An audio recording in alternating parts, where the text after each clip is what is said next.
So I want to start off with also saying that I'm going to talk about genetic counseling training programs in the United States because I've been invited to do that.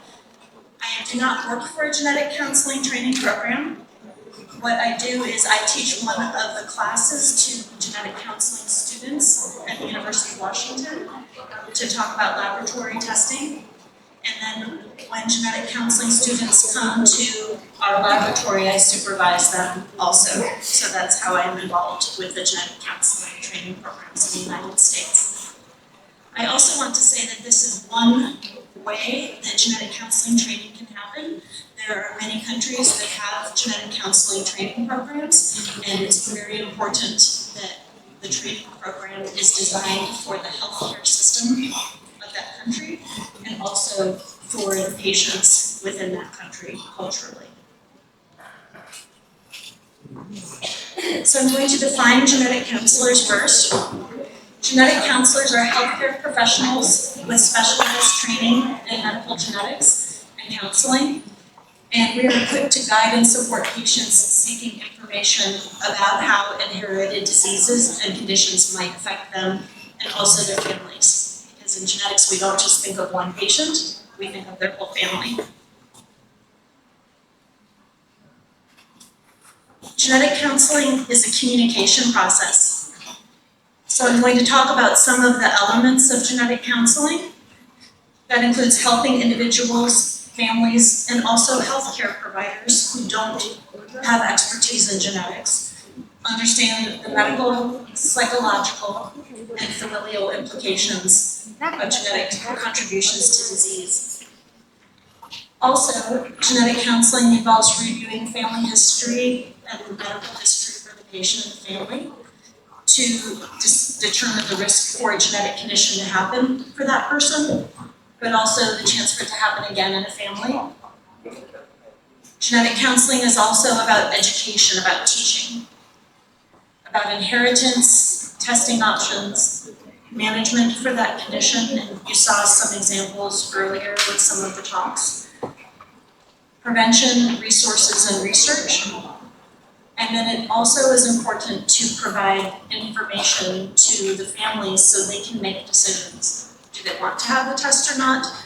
Do they want to have resources available to help with understanding that condition so that they can live their best life with that?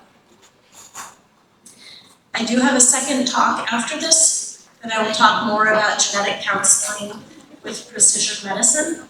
So this talk will focus more about the genetic counseling training programs. So we'll see this slide again.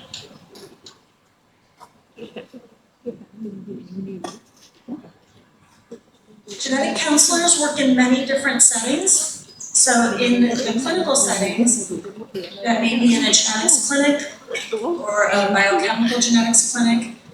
When I first started doing genetic counseling about 30 years ago, there were not many other places that genetic counselors worked. But over time, we have been able to provide services in many different specialties because, as you know, genetic testing is being ordered in many different specialties these days. So I will talk about some of those in my second talk. And then genetic counselors also have roles outside of the laboratory. Outside of the clinic. So I've been in the laboratory for about 10 years. And as a laboratory genetic counselor, I help with explaining test results to doctors instead of families. And I can help with writing test reports and making sure that the best test is ordered for a patient. I'm going to pause for a second and ask Kathy a question. Are you hearing feedback or it sounds okay? Okay, because my hearing hurts. Okay, great. Also, genetic counselors work in industry, so work for some of the companies that are sponsoring this session, such as Illumina and Centogene and other places where there is development of testing going on or development of new therapies. We also work in newborn screening programs, research within the insurance industry, and I'll show you an example of that later, and then also working in education and support.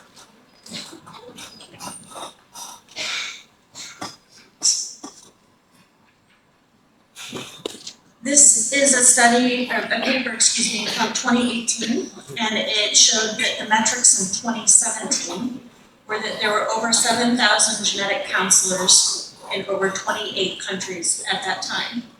And we know that that has grown, that more countries are developing genetic counseling training programs, and more countries are integrating genetic counselors into their medical healthcare system.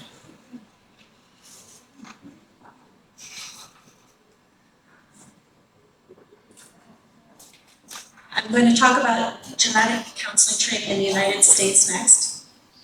So in the United States, there are over 53 accredited programs to train genetic counselors across the United States. When I first went to genetic counseling school in 1994, there were about 10. So it takes time to develop genetic counseling training programs, and it takes time for more programs to develop in the country. Most of the genetic counseling training programs in the United States are 2 years, and it's a master's degree, a Master of Sciences.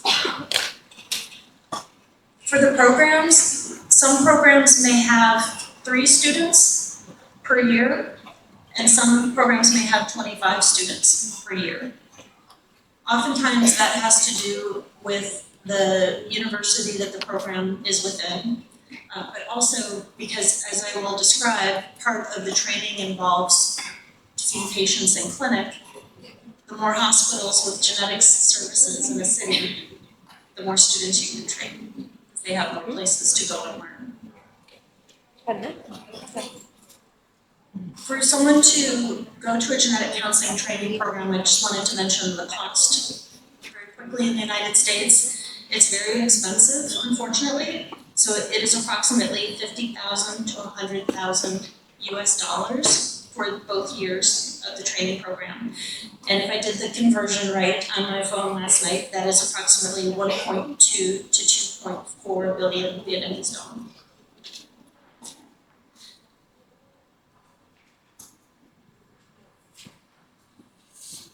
Applicants to the programs, so the people who are filling an application to apply to the programs, must have some criteria in order to apply. So they must have graduated a high school in the United States, and then also have a university or college degree, which is typically a 4-year degree in Bachelor in Sciences or Bachelor of Arts. Many of the applicants have a science-related training, like a biology degree or a zoology degree, but some may have a history major. I think it's similar to medical schools in the United States. They don't care as much about what your bachelor's is. Instead, you have to have learned certain things to start the program in order to be successful. So, regardless of what your undergraduate degree is, you need to have a minimum grade point average, so you need to get good grades. And there are prerequisite classes. So that may include genetics, biochemistry, psychology, statistics, and then experience within a laboratory.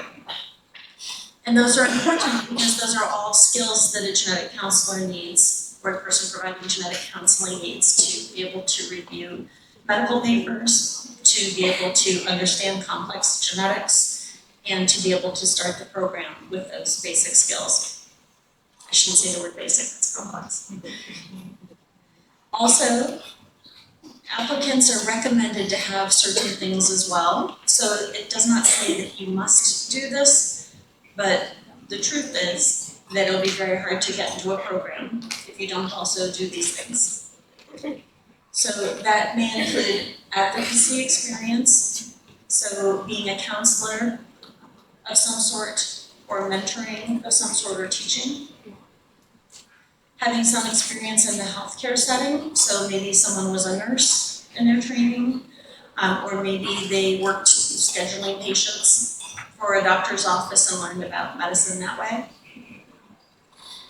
And then because the genetic counseling training programs only have a small number of students per year, they want to make sure that the students really understand what genetic counseling is so that they stay in the program and do both years, so that more genetic counselors can be out in the hospitals and working.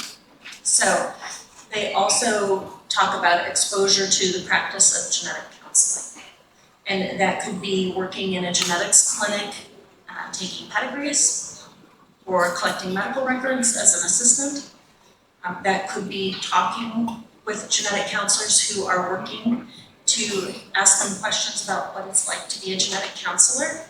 And all of those things, when they submit their application, help the training program decide that that student is ready to become a genetic counselor.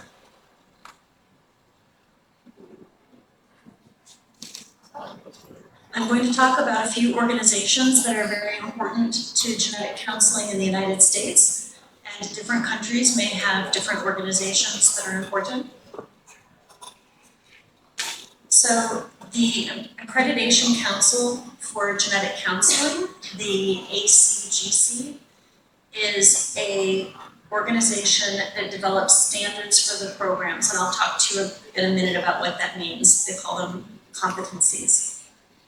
And then it also evaluates the programs. So once a program is accredited, then it has to still keep proving it's a good program, that it's teaching students what they need to learn, and that it is helping the students to be evaluated to make sure that they're ready to work as a genetic counselor. The ACGC is an organization that oversees the genetic counseling training programs in the United States and also in Canada. There's a lot of overlap there. So I mentioned that the ACGC helps make sure that the training programs are teaching the students certain skills. We call these practice-based competencies, so to show that you are good at something, certain categories. When a student graduates from a genetic counseling training program, it is expected that they will have learned these main 7 categories. And it is up to the genetic counseling training program to have opportunities for the students to learn these. So once they graduate, they should be able to become a genetic counselor, a new genetic counselor in the field. So the curriculum must support the development of genetics and genomics expertise. Risk assessment, so deciding the chance for someone to have something. Counseling and communication, so that would involve being able to ask the family questions to get the information that's needed about their medical history or their family history. And then also understanding when information is complex, how to explain that to a family in a way that is understandable for them. And then also helping a family when they are, when they have stress due to a diagnosis. So when there is a genetic diagnosis of a condition that will have medical problems down the line, being able to talk with the family and help them understand that and feel supported.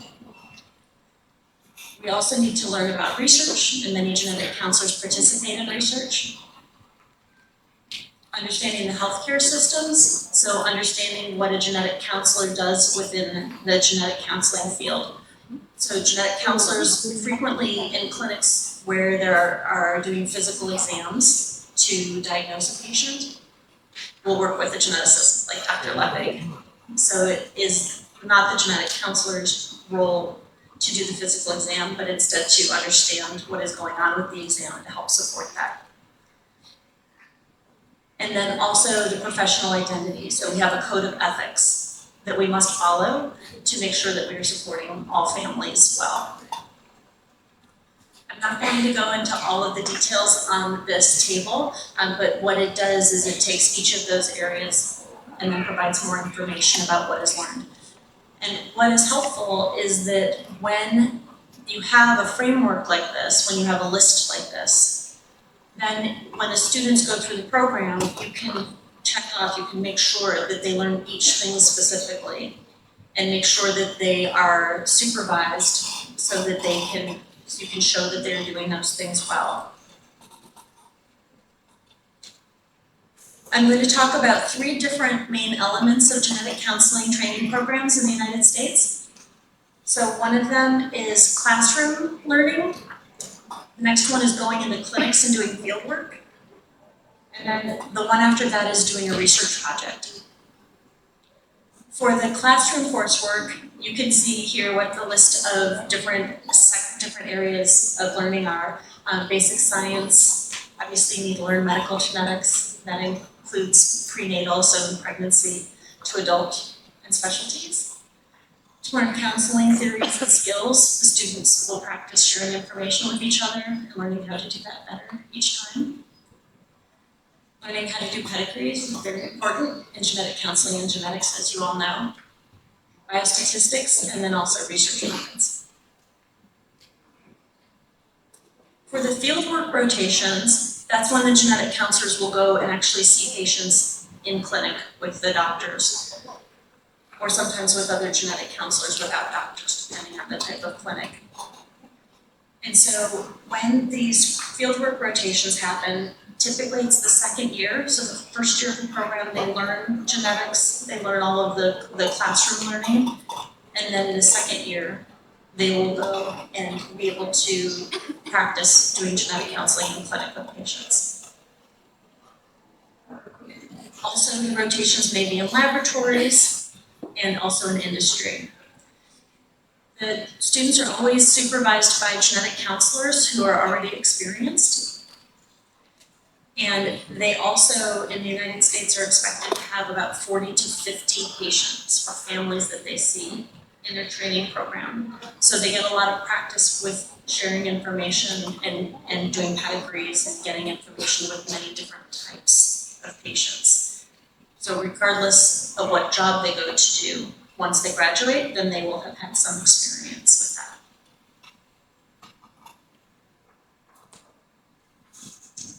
I just keep double tapping this little, there we go. So for research, a capstone project is typically a project that is done at the end of someone's learning. This picture is of a woman who now I share an office with. Her name is Paige. And when she was a genetic counseling student at the University of Washington, her project was to write a policy, to write rules around when someone with epilepsy should have genetic testing and what type of tests would be most important for them to have.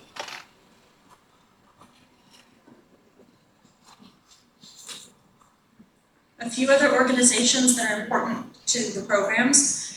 One of them is the National Society of Genetic Counselors, and this promotes the profession of genetic counseling and also provides continuing education. So there's a national conference each year that thousands of genetic counselors go to learn and make sure that they are keeping current with information. The American Board of Genetic Counseling is the organization that makes an exam that people who graduate must take in order to prove that they have learned what they need to be a genetic counselor. So it's called being certified when you pass that exam. And then every 5 years, we have to either take the exam again, or we have to earn about 120 hours of learning where we go to conferences to keep our information current. And then the Association of Genetic Counseling Program Directors is an organization that helps the people who run the programs, the directors, talk with each other to make sure that they are doing things well to recruit new students, to understand the process of admitting students to their program, and then also help with program development.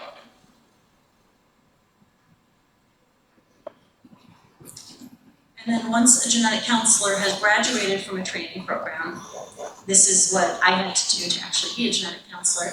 So I had to have a master's degree that we just talked about, the 2-year program. I had to take the national certification exam. And then in approximately 30 states in the United States, we have 50 states, approximately 30 of them, they also have a license that you need to get from the state to be able to be called a genetic counselor in that state. So we call that state licensure. So that is my 20-minute talk on genetic counseling training programs in the United States. And again, I just want to emphasize that it is very important that each country develop the genetic counseling training program that is best for them. There are genetic counseling training programs in many places. I'm aware of 8 countries in Southeast Asia that have genetic counseling training programs. And when I was looking at them when I was preparing for my talk, some of those programs are very similar to what I just talked about, and some of them are very different. And so I would encourage anyone who's thinking about developing a program to think about the healthcare system of their country, how genetic services are provided, and then how genetic counseling will be provided. I look forward to talking to you again later this afternoon about genetic counseling, which is performed by many different people. Thank you very much.